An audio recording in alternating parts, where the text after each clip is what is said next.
Hello ကျမရဲ့ 3D Kali Blog လေးကနေအားလုံးကိုကြိုဆိုလိုက်ပါတယ်နော်ဒီနေ့တော့ကျမတို့ဥပင်တရားမှာလီသွားစီမယ်ပေါ့နော်အခုတော့လီစီမဲ့နေရာကိုရောက်နေရဖြစ်ပါတယ်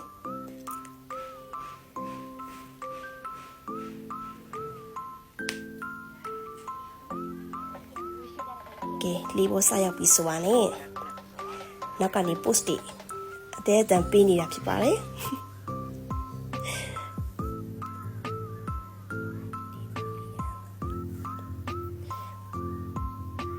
ဘေးချင်းဖြစ်ယူမသွားတဲ့ဥပင်တရားရဲ့ဆက်ဆက်မြင်ကွင်းလေးပါအရန်လှ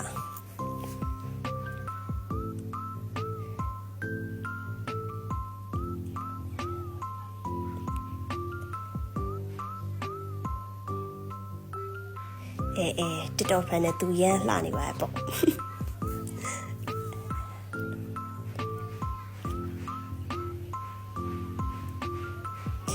ကဲ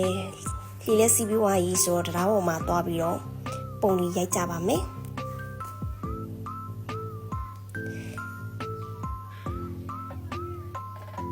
ကဲဘိုင်လေးစားလာပြီဆိုတော့မေဆေးတန်းမှာသွားပြီးတော့ဟိုစားပါမရှင်လမ်းလျှောက်တယ်နောက်ကနေ post တွေပေးပါရရှင်ကဲရှိမှလည်းတစ်ဖွဲ့ရှိသေးရဲ့နော်ကျမတို့ဘယ်အုပ်စုရန်တောက်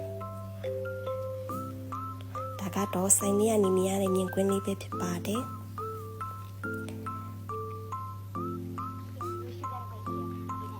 ကဲရာဒီဥရုကလည်းပူလာပြီဆိုတော့ချင်းဆက်ဆက်လေးပဲမှားစားဖြစ်ခဲ့ပါတယ်ရှင်